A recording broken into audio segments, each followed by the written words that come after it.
Thank you for joining us tonight for the second installment of the Creative Catalyst Speaker Series, hosted by Erie Arts Culture. The intent of the Creative Catalyst Speaker Series is to build the capacity of a region by sharing methodology on how creative practices can be aligned with social issues. Funding for the series was provided by Erie Insurance and the Pennsylvania Department of Community and Economic Development through the Neighborhood Assistance Program. I am Kristen Weeks. I am the program manager here at Erie Arts and Culture. Our interview will last about 45 minutes, and then we will be taking questions from our virtual participants, you all, that you may have for Kemi. Please note that all of you, please remain muted. Please do not unmute yourself. It's just hard to hear if people are unmuting themselves. And I figured as for the Q&A portion of the webinar, it would be easier if you actually just typed your questions in the chat. And I will ask them in the order that they are received until time is up, okay? All right, let's begin. Tonight, we are honored to have Kemi Ilesanmi from the Laundromat Project here with us.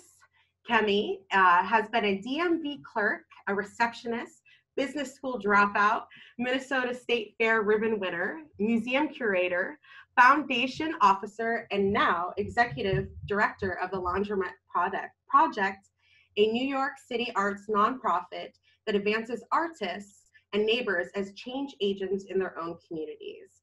She cares about cultural and community care, hashtag Black Lives Matter, and all things Beyonce and Michelle Obama. Her work is also deeply informed by her Nigerian and American roots. Prior to joining the LP, she worked at Creative Capital Foundation and the Walker Art Center in curatorial and program roles. In 2015, she was appointed by the mayor of New York City to the Cultural Affairs Advisory Commission and has served as chair since 2020. She has been honored by the Metropolitan Museum and Project for Empty Space, and she serves on the boards of the Joan Mitchell Foundation and the Broad Room, as well as the advisory boards for the Brooklyn Public Library, Smith College Museum of Art, Black Arts Future Fund, Indigo Arts Alliance, and WNET All Arts. A graduate of Smith College, NYU, and Coro Leadership New York, she is also a Sterling Network Fellow. Welcome, Kemi. And thank you so much. Yes, and thank you for taking the time out of your busy day to be here with us. I spoke with you in the beginning of this week, and you shared something with me in the way that you like to introduce yourself, and I would love for you to share that with us now. Great. It's actually something I learned from Dance NYC, which is a dance organization here in New York. And through that, I'd like to acknowledge that I'm calling you from Lenape and Canarsie land, now known as Brooklyn. So that's the indigenous land from which I'm speaking to you.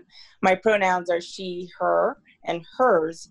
And just for those who might be visually impaired, I am a brown-skinned Black woman wearing white glasses, large frame glasses. I have on a striped white and silver top with a hot pink sweater. Hot pink being my favorite color. So. Wonderful. Thank you. I think that's really informative and something that we all can definitely think about and possibly share. So I would actually like to do that as well. I would like to acknowledge Indigenous lands that I am on, and I am on the Erie land, which is now known also as Erie.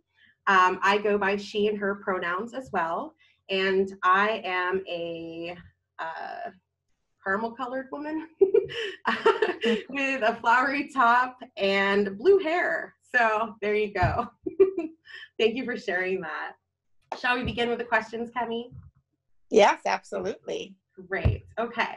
Thanks for your patience with the technology. Absolutely. This time we need to be more patient than ever. So I totally understand. All right. So just so everybody knows, I'm going to shorten the Laundromat Project by the LP is what Kemi told me that the abbreviation that they use. just so you know, okay?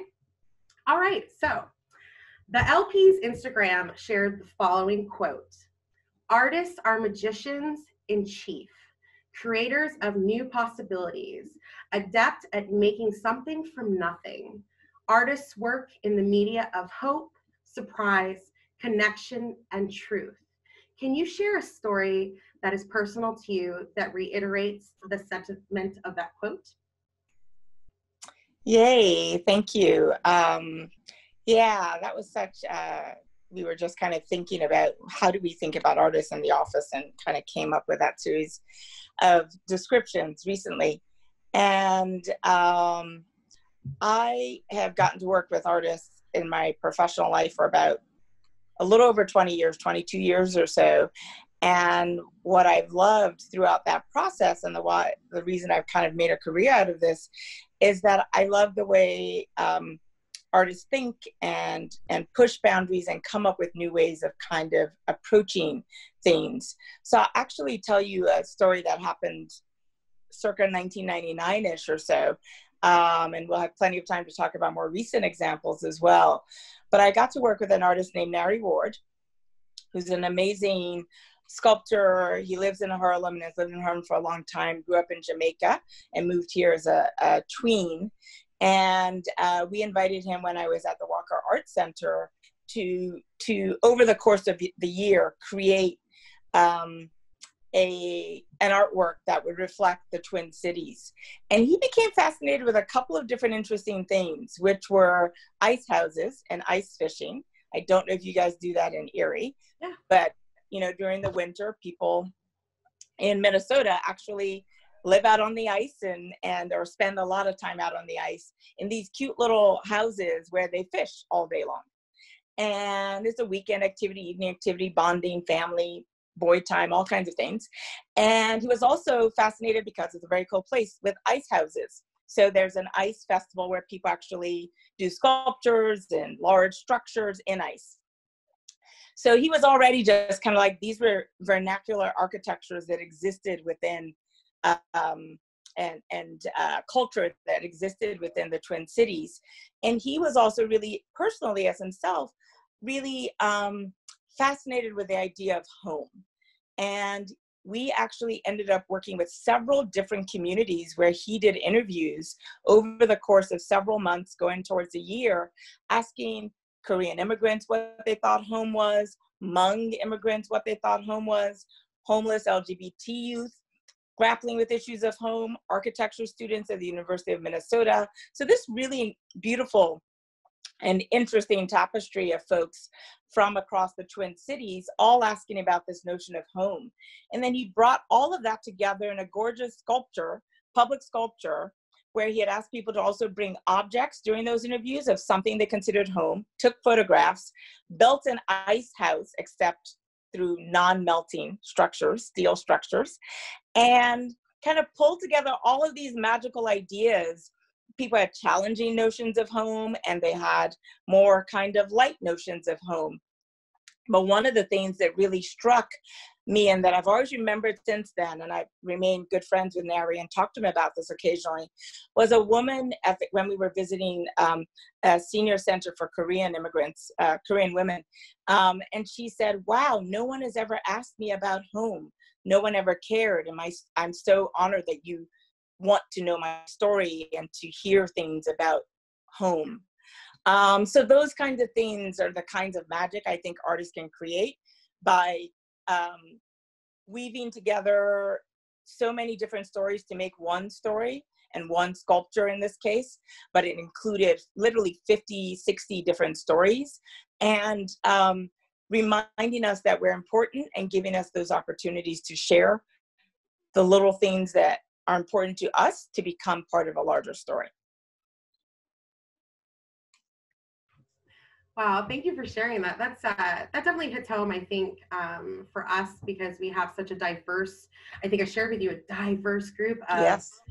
Immigrants, refugees, and new Americans. So that's really beautiful, because home is definitely something that's different for everybody, but we all have a sense of what it means to us. So thank you for sharing that. That's beautiful.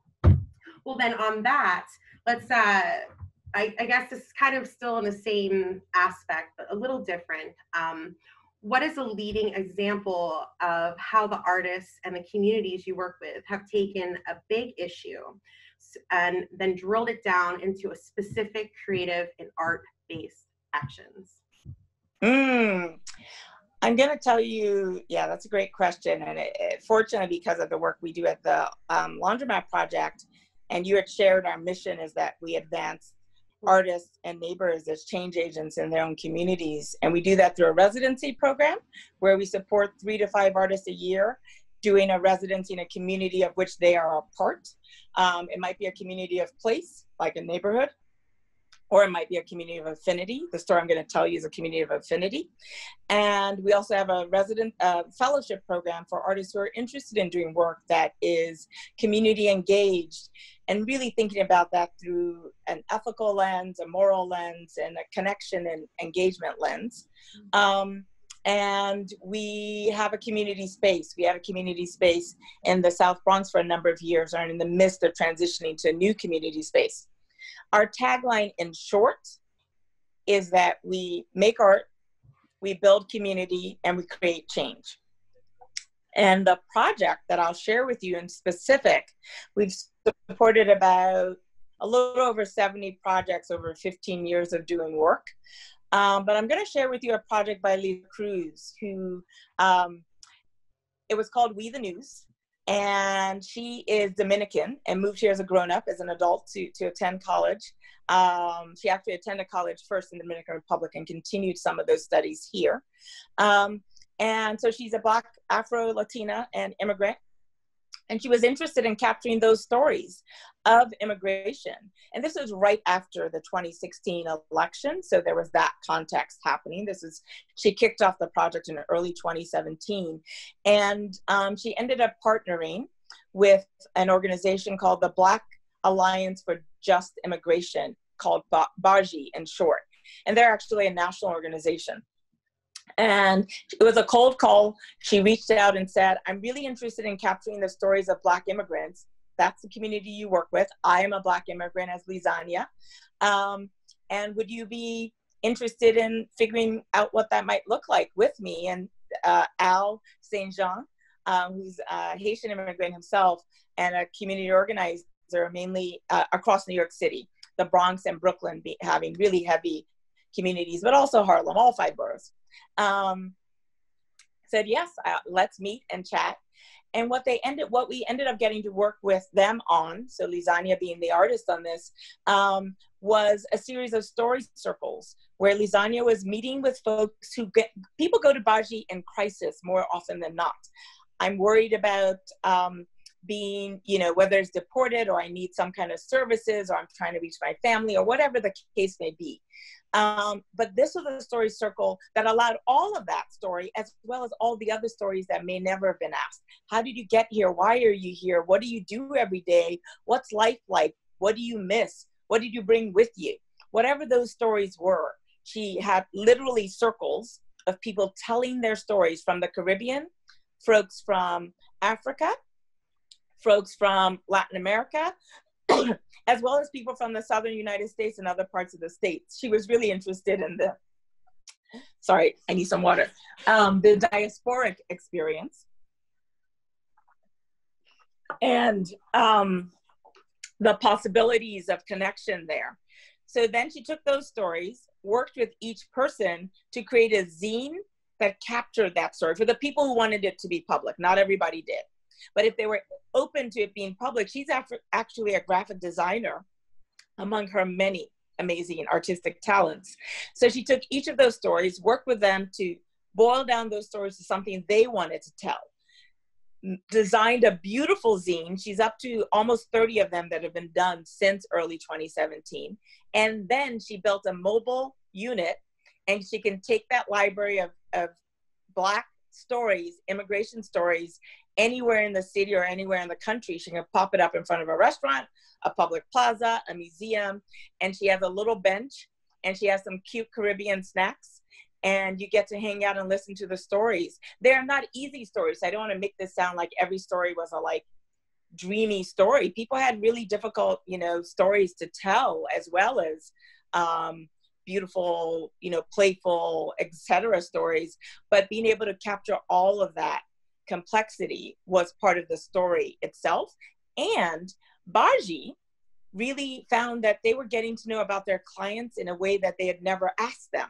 So they only dealt with a crisis because that's their job. And suddenly they got to make different connections, hear different stories, see the fullness of the folks that they were working with, and really appreciated that and what it did to enhance their work and deepen their work. So they invited Lisania to attend their national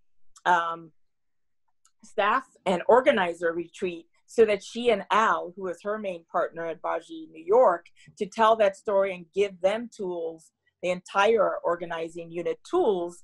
It's easy. You're telling stories. This can be done by other folks, but to share the story, the ideas, so that they could then take that into their communities all across the United States. Wow, that's very impactful. Wow, that's really beautiful. So then I guess the biggest question would be then, how, in a world that loves benchmarks, right? Yes. How does the LP and its collaborators, how do you measure the impact and track outcomes? Yeah, no, that's always an interesting one. And one of the things that someone told me years ago when I first became an executive director, her name was Megan McDermott. And at the time she was running a really fantastic youth education video. They do a lot of work with young filmmakers organization called Global Action Project, GAP, all the acronyms. She said to me, and I was a very new ED. This is probably, I've been executive director of the LP for about 8 years. And this was my first 6 months, maybe even my first 3 months. She said, you're going to have to figure out your own metrics.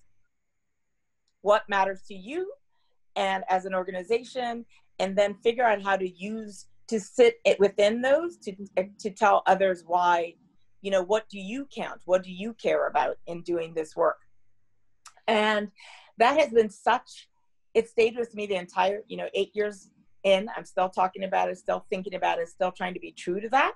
I can definitely answer questions about how many people attended, who did what, that, there are a number of people for whom that matters, and we do have the answers. Mm-hmm. But the questions that we care about internally as an organization are things like, do people do more than one thing in relationship to the organization? Do our artists become teaching artists for us? Do they become donors? Are they willing to speak on our behalf? Do they attend events? Like, do they care and keep showing? Do they become volunteers? A number of them have become volunteers over the years. And this would be our neighbors and other folks connected to us, do they wear more than one hat? Mm-hmm. Do they continue years later to be doing this work in a way that feels meaningful to them and that contributes to the world of community engaged art? Do they collaborate with one another? We've had a number of artists. Sometimes we don't even know. Sometimes I'll see something on Facebook and be like, wait, didn't y'all meet through LP? And now you're like doing, a project together, and like, oh yeah, Kemi, we forgot to tell you, that's great. We met, we loved each other, we did this. And they may not have even been in the same class. We do a lot to really keep people connected. We've had about 160 something artists over 15 years. And we hold potlucks and parties and other ways that we try and keep people connected and meeting each other so that they can then meet and continue to work together. So that's just some of the ways we think about our own metric that matter to us, that tells us the work is deep and we're building community. But we also have these taglines, right? Like, we make art, we build community, and we create change. So just in the last year, we started creating metrics for what that meant. Not all of which I remember off the top of my head, but what kind of rigorous, how does rigor show up in the art making? Is it reflective of the things that people in that community care about, whatever community that you're working with? Are you using it to build connections between folks? Is that part of what's happening? Are you amplifying things that are already existing in the neighborhood? Are you only like, well, the only thing that matters is what I bring? No, probably not. There are probably amazing, beautiful things happening there. Are you taking that into account? Because that helps build community. And then in the sense of creating change, are you connecting the stories to larger conversations? So Lizania and Al were doing this beautiful, story gathering right here in, Brooklyn and in the Bronx. And it could have just been that, but it's like, okay, we're going to turn it into zines so that it can have a larger life. We're going to then, go to the community organizing, the organizer gathering and share what we did and turn, give people tools so they can do it. We're going to, make sure Baji has enough of these on hand at their office that they can use to create connections between the folks they're meeting up with. Is there a policy angle that we should be thinking about? So it's really kind of being really intentional about figuring out ways to make things meet that we care about. Wow, thank you. So there's a real sense of interconnectedness then. And that's really beautiful. And that, essentially that is what community is, right? Yeah. Like how we're all weaved in together. That's really beautiful. I would love to know how the name, the Laundromat Project, actually came to be. Absolutely. So the Laundromat Project was founded by a woman named Risa Wilson, who first had this idea in 1999. She was working, she had graduated shortly, a couple of years before from college, was working in a corporate job and decided that's not what she wanted to do. It wasn't her life path. And she started thinking about ways that she wanted to reconnect to art, which she hadn't really engaged with since she was a teenager or even younger. And she grew up in Black Philadelphia. It's a Black woman of Asian descent. And she wanted to connect art to the people that she grew up with. And in thinking about that was like, I don't really want them to have to go to the art. Why don't we activate that art that's already in the community and bring it into the community space? And she started to look around. She was then living in New York City in Bed-Stuy, where she continues to live. And in New York City, there are laundromats everywhere. And lots of different kinds of people use laundromats. So it's, different classes, different ethnicities, different age range. So intergenerational, interracial, and or multiracial and multi-ethnic space.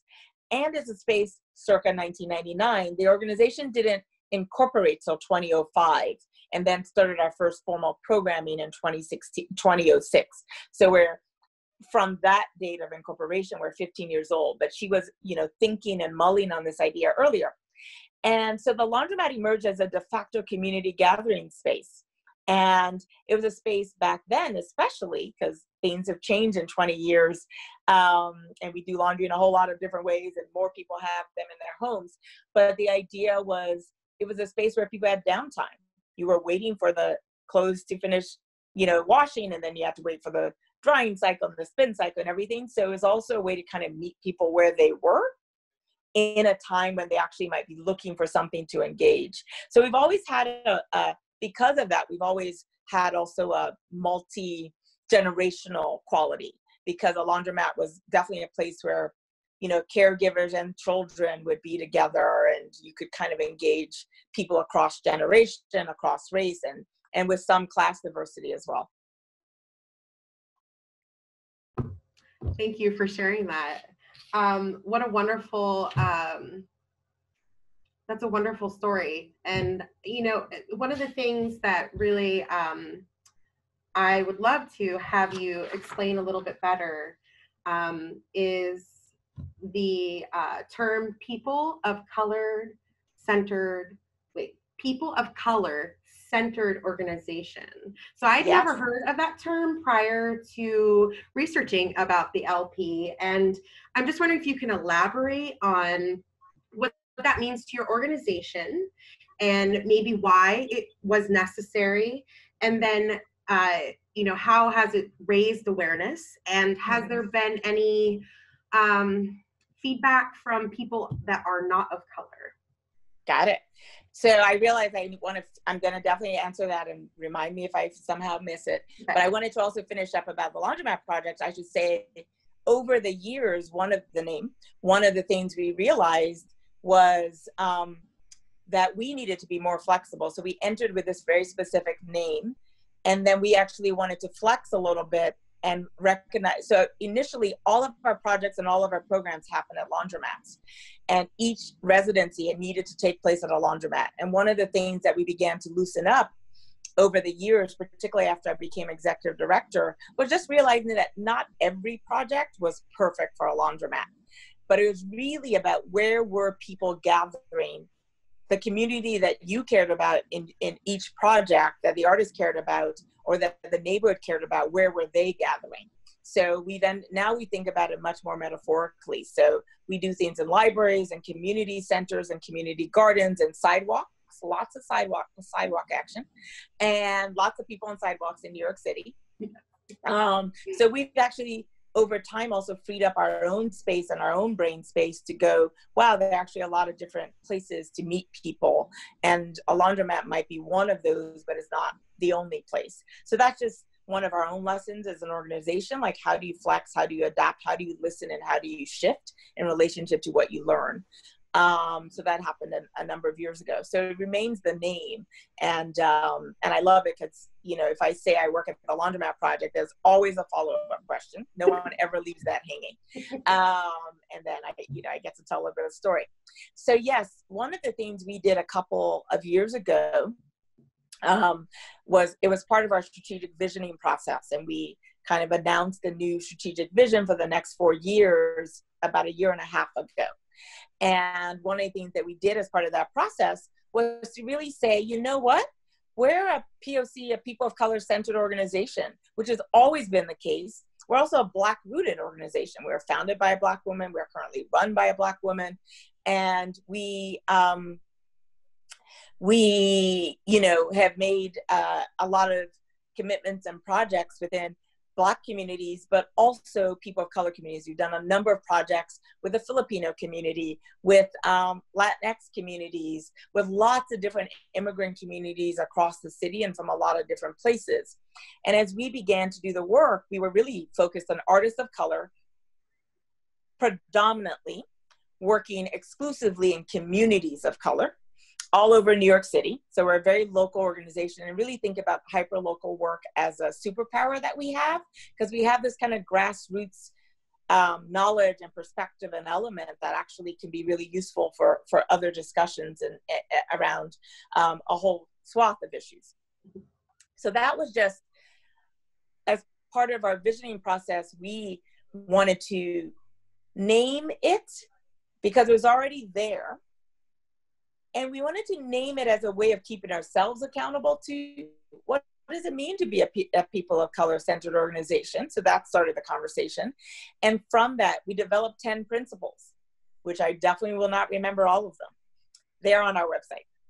One of them is that the very first one is that we welcome complexity. So we wanted to talk about being people of color and being an organization that primarily serves people and communities of color, but recognizing that there are complexities of class and age and ethnicity and disability status and citizenship status and all these other things that add complexity to what it means to be a person of color.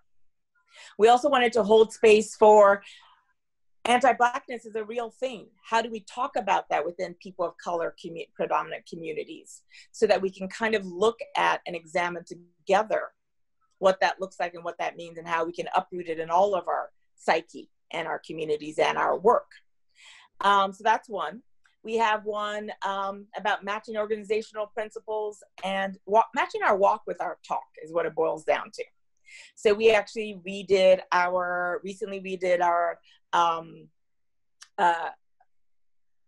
employee handbook and turned it into a culture guide. We now call it a culture guide because we're really trying to create a culture and commit to a particular kind of culture.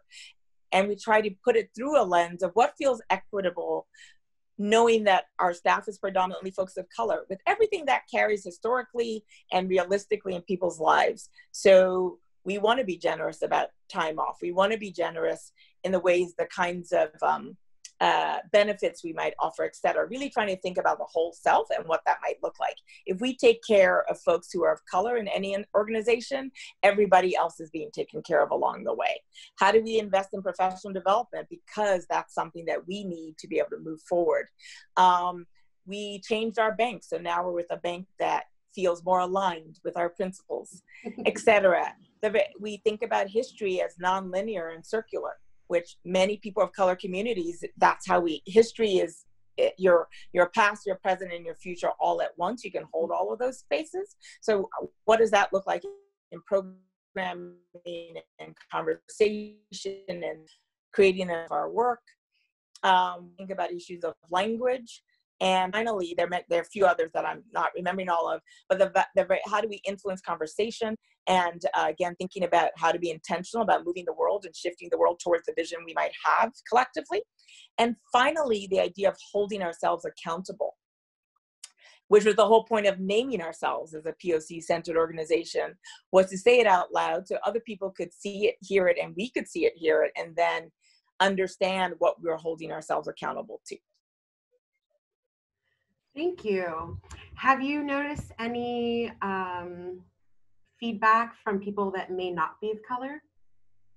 The feedback, as far as we've been able to kind of decipher, because we were definitely, interested to see kind of how that would play out, has been really great. Folks have really, many people ask about it, want to understand it better. We've been very, again, it's on our website, we share it. We know a number of our funders have shared it among themselves and with other folks. Mm-hmm. And that was part of what we wanted to do, was that came out of our own process. And we're like, okay, here are 10 principles we came up with. They may or may not be the exact 10 principles that would show up in a different organization, but it gives a place to jump off of, to have a conversation about. And in general, people have been really appreciative, and the feedback has been really fantastic. And it has not affected our fundraising negatively. And in fact, for us, goes back to that idea that Megan gave us of we are defining our own metrics for ourselves. And there's a metric that we care about. Thank you. That's wonderful. I was very excited as a multiracial woman to be like, what? Yeah. Wait, I could be the center of something? Like, it's all really amazing. So that was a lot for me to think about and really feel what that would be like, because I've never experienced that. So that's wonderful. Kind of moving into where we are presently with everything that's going on in the world. How has this pandemic, this COVID-19, since it's kind of come at all of us unwanted, in what ways have you as an organization been engaging your community, if at all, and what have been some of your successes and some of your challenges? All right. Yes. COVID. It's hard to escape the coronavirus and COVID in any conversation, right? And in any reality, even though we are home most of the time, it's still always there, right? So at least I am one of the people who's fortunate to be able to work at home, right? So one of the first things we started thinking about, and we've been working, our whole staff has been working from home since March 10th. So it's a teeny bit on the earlier side. Thought we were going home for a week. That's how early it was. So not gonna be a little longer than a week. And one of the first things we, once we kind of wrapped our heads around, whoa, okay.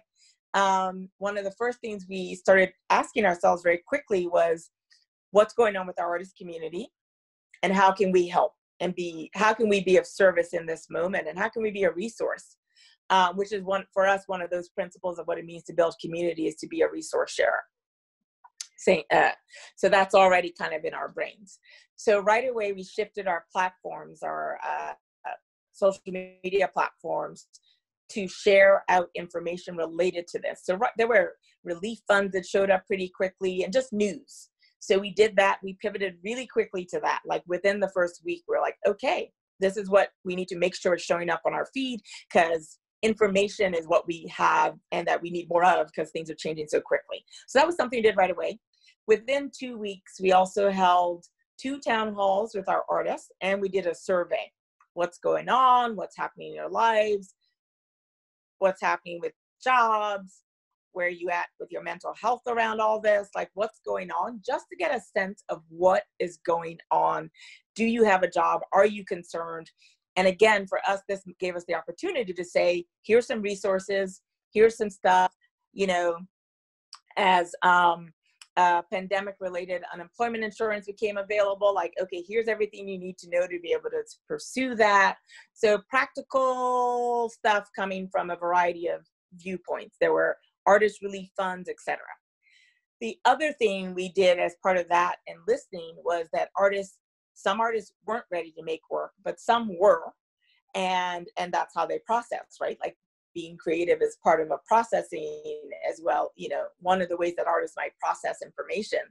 So we were about to launch something we call our Creative Action Fund launch. It was going to start happening for the first time in March of this year, and a week, you know, before this COVID happens. So we took a minute to like figure it out, and in April we launched a call for artists among our 160 something alum to apply for small grants, micro grants, $250, so that we could do about 20, we ended up doing 22 of them, and taking money from our, you know, reserve, like, okay, what do you need?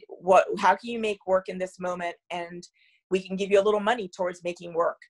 We have 22 amazing projects. We just finished the first round. There's meditation, there's yoga online. The only thing we asked was that it be something that could be shared digitally, because we were going to be home for a lot longer than a week. So that was a way we wanted to put money in people's hands and also encourage them to keep making and to say we value the making. So here's a little bit to put towards that. So I definitely encourage people, the projects will start popping up in the next couple of weeks and going through early summer. And just really beautiful things. One of the ones that I'm most excited about is Moira Williams is doing something called Crip Tips. And there's been a lot coming out from the disabled community about, we actually know how to do this. Some of us know how to do this, you know, sheltering at home thing, because that's a much bigger part of our everyday life. And we might actually have a few tips to share with you. So she's going to be doing a whole series of those. Someone else is doing a series of online meditations, and we get to join. Bianca Monet is doing that, and get to join those. And again, story time with Ola, all kinds of beautiful things. So very excited that we were able to put that in motion, and it was part of listening and pivoting and responding. And then we have 3 projects that we were supporting for the year as year-long residencies, each of which had started late January, early February. So they were only a month in. This one, these 2 artists, Xenia Diente and Jacqueline Reyes, are both Filipino-American. They were planning to do a project in Little Manila, which is it's in Woodside, Queens, is the neighborhood, and a section of it they call Little Manila. And there are a number of Filipino-American businesses there. They were planning to pair different Filipino artists with those businesses to create art projects, all leading towards Filipino-American History Month in October, when they would have a festival. Well, all of this hit. The interesting thing is that America in general, and certainly Queens, lots and lots of Filipino nurses. There's actually a whole book in history about Filipino nurses, and a very high percentage of immigrant nurses in this country are Filipina. So that was already like the connection to the healthcare industry that clicked in for them in the midst of this crisis. There's a hospital called Elmhurst Hospital that you guys may be hearing about. It's the epicenter of the epicenter, where a lot of early COVID deaths were happening, and just like really the neighborhood that they literally are in has been seriously impacted by this moment. And a lot of the people who might be ill and or caring for the sick were Filipino. And then a number of businesses that were Filipino businesses were suffering the same way a lot of small businesses are suffering. So they changed they pivoted their project or adjusted their project. It's now called Meal to Heal, this particular part of the project. They are partnering with different Filipino restaurants in Little Manila to provide weekly dinners to healthcare workers at the hospital, Elmhurst Hospital, as well as other a nearby nursing home and other business or other first responders in the neighborhood. And then they get to pay, you know, the restaurants that are, you know, challenged and used to have a restaurant and now they have a takeout business. They did a GoFundMe to raise money towards all of this and have raised a few $1,000s. And to help fund all of this, they do art activity sheets that they include, like, don't forget to take care of yourselves and take out a minute to do a little bit of art. It's all Filipino themed. It's all really great, etc. There are many other parts of the project, but they immediately did something that was so incredibly responsive to the moment they were in, the place, literally the physical place they were in.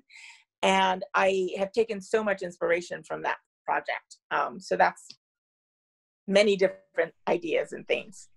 Wow, that was really insightful. That really is a great sense of community. And I've been to New York City. I used to live in Philly, and New York City is pockets of community.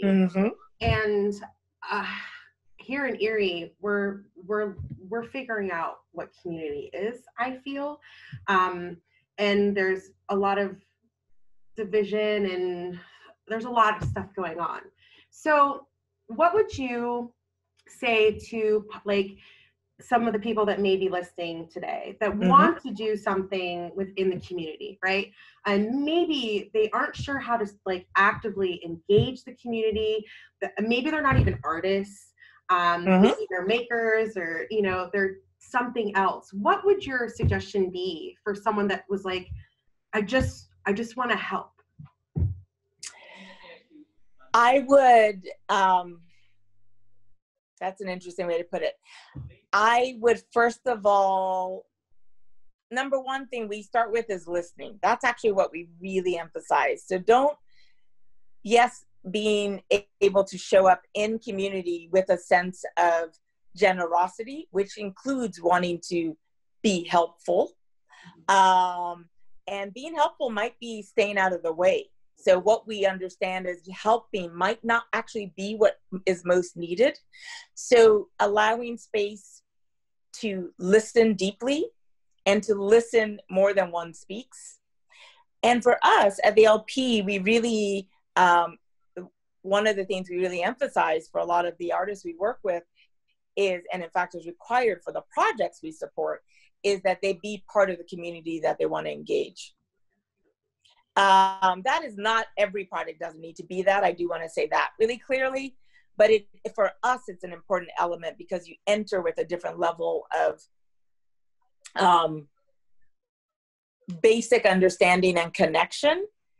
And we still invite you to figure out how to be humble in that space and to listen in that space and to ask a lot of questions to help you understand what is needed and how to be responsive. We talk about there are ways of doing things. So food always comes up, sharing food, pretty standard. You know, for us, we're an arts organization, so art and creativity is always a big part of the work. Also, leaning into community mapping for assets. So we always assume no matter what community it is and how many red stats they might have, like all the things that are not right about that community, we can give you a completely different story of any of those communities about everything that is right about those communities. So even just holding that and looking to map that out becomes a key.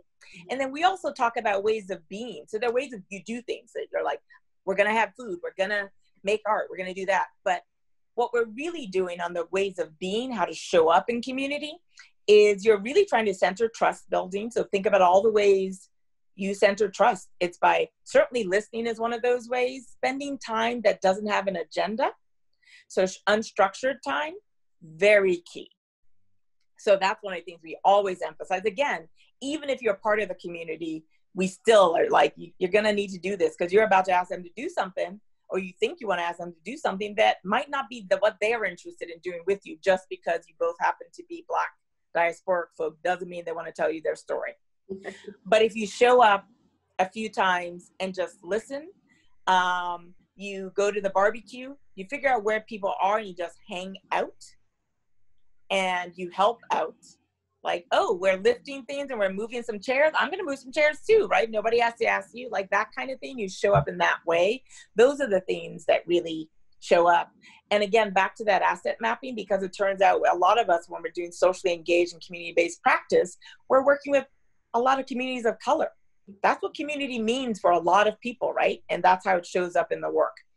Community of color is it's my base and my center, so that I'm not making any compromises. That's who I love and that's who I am and that's, you know, who we work with. However, in the same way that we try and think about assets and community assets, we always think about how can we celebrate? Where is the joy? How do we manifest joy? So those are the ways that we're trying to show up with all of those different ways of thinking. Like, yep, some stuff went down last night or whatever, but it's a new day and here's what's still working, and we're gonna celebrate that we got to wake up today, y'all. Right? And COVID has taught me nothing. It's definitely teaching me to say thank you for that. Every day, every morning. Absolutely. Thank you for going deeper into that. I think that's really important, because I think the idea of helping is very misleading to people. Mm-hmm. And so I think you just broke that down very importantly. So thank you. So I'm going to ask you one more question. Mm-hmm. And then we're going to get to the Q&A. Can you share with us a book that has been influential to you on either a personal or professional level? Yes. The book that immediately comes to mind is one that I got introduced to more recent in the last few years. In fact, part of our strategic planning process, although there are novels and other beautiful books that I really loved as a child, etc., that have probably also been influential. But this one is Emergent Strategy by Adrienne Marie Brown, who's a cultural strategist and creative and doula and thinker and futurist. She has many beautiful things. These are my descriptions of her. And I don't know her personally. I do follow on the internet, so I advise that. And she has written a book that is inspired by the natural world and really pulling from that, and very much pulling from Octavia Butler, the science fiction writer, Black woman science fiction writer, that has been so incredibly influential for so many people that I know and care about. And Adrienne Marie Brown, instead of calling her Octavia Butler's work science fiction, actually talks about it as being visionary writing. So like creating and leaning into a vision. And and really creating new visions. And I think Emergent Strategy really invites us. At some point, she talks about creating a world, we're all creating a world we've never seen. And what's the responsibility of that? And how do you hold that? And what can we learn from a starling or a mushroom or a polar bear that might actually tell us, or the earth or a tree that might actually have information for us about how to do that? And leaning into the fact that we actually can't control everything, and nor should we try to. We need to learn how to be in rhythm and be like water, to be Bruce Lee-like about it. But she also talks about being like water. She also takes something from Rihanna. Rihanna has tattooed across, a body part somewhere. Never a failure, always a lesson. How do you approach life if that's the way you hold? Particularly, I think about that in the space of self-forgiveness, whether it be in a person or an organization. Like, how do you hold space to not get it right every time, but to always figure out a way to learn from it? So anyway, it's a book that I go to again and again, and it's beautiful, and it has lots of different ways you can enter it. And she has podcasts and all kinds of beautiful things. So Adrienne Marie Brown, Emergent Strategy. I was just going to ask you to repeat it. Oh, that's wonderful. Oh, that's so great. All right. Thank you. Looks like we might have some new reading material, which is great. Okay. So we have a question from Lisa. Mm-hmm. It says, the Laundromat website describes the organization as philosophically grounded in rigorous theory and power analysis. Please tell us about the theory informing your organization and give an example about how some of the artists are engaging with power analysis. So some of it is, again, people like Adrienne Marie Brown we're turning to, and be our own POC-centered principle is part of like what we holds in this space. For us, creating change is about understanding the power dynamics that we're in space. So just in general, we're thinking about issues of power, and even going back to this idea of the complexity of being people of color centered. I don't always hold the same class or education ability or et cetera with folks who look like me. So again, like, how do we leave space for understanding? I may go into a neighborhood and get to leave that neighborhood. What are the power structures kind of involved in that? Also, things like, you read on the website, you're in a neighborhood or in a community, but I'll use a neighborhood, and you're like, oh, the council person is X. Council person don't matter. Who matters is Miss Such and Such down that block. If she don't like it, don't really matter what the council member likes, right? So it's kind of there's a multilingual quality to it, of being able to navigate space in a variety of ways and understand the different, how you walk into a room and the positionality you bring into the room, and why people may or may not trust you based on a whole number of factors, as well as the ways that you might show how you read who is powerful and what is powerful in a space. Understanding where that organization might be in the world, or that potential neighborhood partner. You have you might have access to resources that they don't have, and that's something that actually has a power differential. Yeah. So we've had instances where we came in with resources and the community partner was like, well, we don't have that and we're here all the time. How did you get that? And we have gone, oh, shoot, we just weren't thinking about that. You know what? Here's how we got it. Here's the phone number. Here's how you apply for it. Here's what you need to do. So sharing power also becomes part of it. So it's really analyzing, sharing, shifting power, giving up power. Mm-hmm. All of those things are all the levels of possibilities. And it's something we're really pushing ourselves as an organization to always be thinking of and leaning into, as well as when we're working with our artists on projects, that issues of, kind of those kind of dynamics of power come up in a whole variety of ways. And we try and kind of walk through that and talk through that, and not from a place of guilt, but a place of let's always never a failure, always a lesson. There's always a lesson about power to be learned. I can tell you that for a fact. Mm-hmm. I agree. Wonderful. Okay, so from Michaela, what do some of those community asset mapping workshops look like, and what sort of positive actions can come from this, even specifically regarding how multicultural art can address environmental justice or injustice? Got it. So we do have a community mapping booklet on our site that you can download for free. So definitely check out our website for that. And it was put together by an incredible cultural organizer that we've worked with organization for many years. Her name is Ebony Noel Golden. And we work with people like her, people like Piper Anderson, to really build our own chops around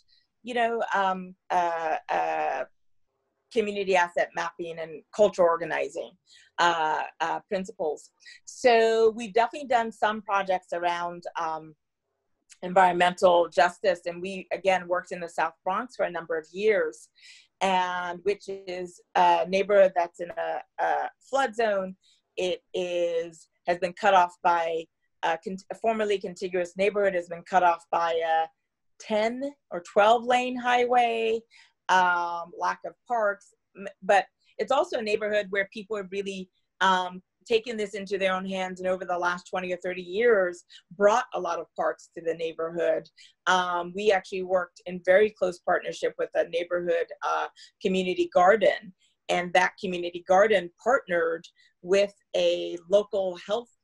They don't sell any of their food. They give all the food away, and they grow like 1,200 pounds growing season, so pretty significant. And they prescribe things through the local health center. So you might get prescribed carrots or basil, or here's some recipes. They hold, and we worked really closely with them to do art projects that sometimes used things in that garden, like to make soap or to make projects. We worked on different art workshops in the garden. We held yoga in the garden. Like, we engaged with what was already going on. And one of the things that people really loved was that they actually had something beautiful growing that they got to grow. Yep. And how could we, again, pull attention to this thing that was already an existing asset? And some of the questions were, or they had just started the garden when we started working with them 5 years ago.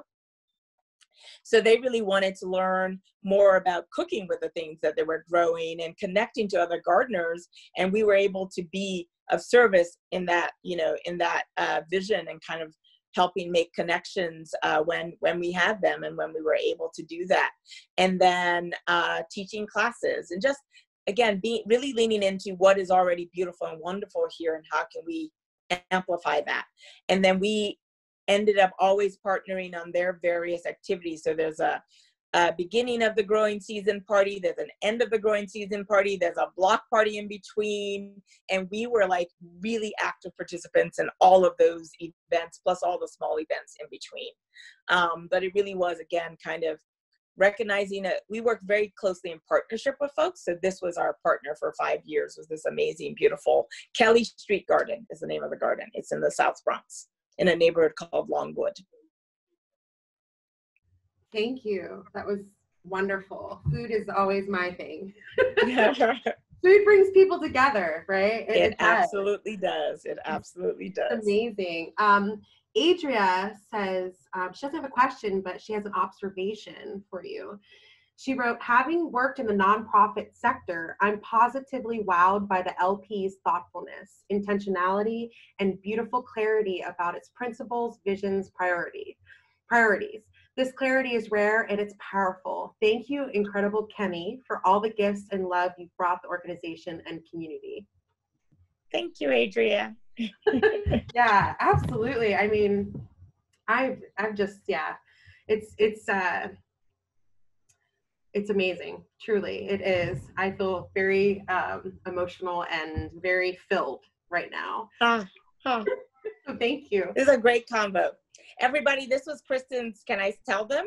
Yes. Your first time doing a moderated talk, and it's going beautifully. I'm enjoying it. Oh, thank you. I'm enjoying it too. I keep forgetting everybody else is there, and then I'm like, oh no, wait, there's a picture of Patrick. So I'm like, okay, no, I am kind of on stage, but it's good. Thank you so much.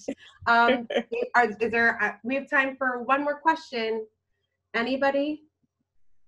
And just so you know, because it's New York, people are going to start making noise at exactly 7 o'clock to thank the essential workers. Okay. So you'll be hearing that in a couple minutes. Okay. Oh, here from Tisha. She wrote, what do you hope we can accomplish through art as a catalyst for a more hopeful and healed community of artists and change agents? So there was one of the things that I feel so lucky to be able to do, and thank you for that question, and thank you everybody for your questions and comments. Again, we make art, we build community, and we create change. And we do the first two to be able to get to that third thing. We do art because it really means a lot to us and is our heart, right? Like, we're an arts organization. But I think in the end, the center of what we do is that we build community. And have very much from the beginning, Risa already had this kind of in the DNA of the organization from day one. It was about nurturing, feeding, cultivating, like really being committed to this idea of a community. So for us, one of the things we're constantly, and we have 160 creative folk. So over that time, we have built a beautiful, really diverse, really committed, really inspiring, really beautiful community, and constantly going back and making sure we're pulling up that that's what we care about for them. So even doing that Creative Action Fund was saying, we know y'all are out there having all kinds of beautiful creative thoughts. We ain't got millions of dollars, but we got a little bit. Let's just give it to you to do the thing that you want to do, and then use our platforms to help get that out there in the world. And the bells are starting. And so really for us, that level of intention is so key. Like, what we want to do is manifest joy. What we want to do is build community. And so we're constantly asking, what can we do that helps make that happen? So even having a town hall after something like COVID hit was so that we could hear, so that we could figure out some of the things we could do. or some of the things that we could share that would help them, you know, pay the rent or do what some of the things that we might not be able to do ourselves as an organization. But how can we make connections and take that information to other people who might be able to make decisions towards it? But always saying you matter, you are valued, and what you bring to the world is valued. That's kind of the bottom line of where we operate from. And I think we wear that on our sleeve on purpose in the ways that we try to show up in the world. And we do that for our staff as well, by the way. So it's like, who are our community members, right? Our staff, our artists, our neighbors, and the folks that we work with most closely, our partners. So checking in on folks and remembering folks are human and all their complexities, and that they're valued is kind of what we try and hold true for ourselves. And it's not always easy. So I know it's easy for me to say it, but because it's so much a part of who we understand ourselves to be. If I don't remember it, someone on the staff will remind me, or an artist will say something. I'm like, oh yeah, you're right. We are that. We got to walk that talk, I guess. So accountability. Oh, wow. That brought tears to my eyes. Just the amount of, it's amazing. It truly is. And I'm thankful that we were able to do this tonight. And I'm glad that so many people joined us. And I just want to thank you. You are an inspiration, not only you, but also the Laundromat Project as well. I see a vision for Erie, and I think a lot of the artists and those that are on here tonight, I think that we all definitely are aiming in the same direction. You have a lot more time under your belt at the Laundromat Project. But ultimately, I think what you're doing is what needs to happen in every city. Every city, in the sense of just coming back to that place of like, I take care of you, you take care of me. Because that's what community is about. So I really am so thankful. Thank you so much. Thank you so much. Yes. This was so fun, and I really enjoyed speaking to you. And hello, Erie, and everyone who joined the call. Really, thank you for the invitation. I got dressed up, y'all. It was a good day. I was like, I felt like I was going on a date. I was like, oh my goodness. Totally. I have pants on, like, you know, there's a lot. I'm wearing jewelry. I know. You look fabulous. You do. Sorry for the couple of questions I didn't get to. Check out the Laundromat Project. It can be found at laundromatproject.org. Thank you so much for this information. I do hope that those that are listening heard some stories and were inspired, and that they too can become an agent of change within their own community. Please check out Erie Arts and Culture's most recent blog that was written by Executive Director Patrick Fisher, titled COVID-19 Disrupts the Economy of the Arts Sector, on our website at erieartsandculture.org. Kemi, thank you so much. Stay safe. You too. And maybe someday you'll come here. Or maybe I'll come there. So nice, Kristen, and thank you, Patrick, for the original invitation. Really, really thankful. Have a great night, everybody. You too. Thank you.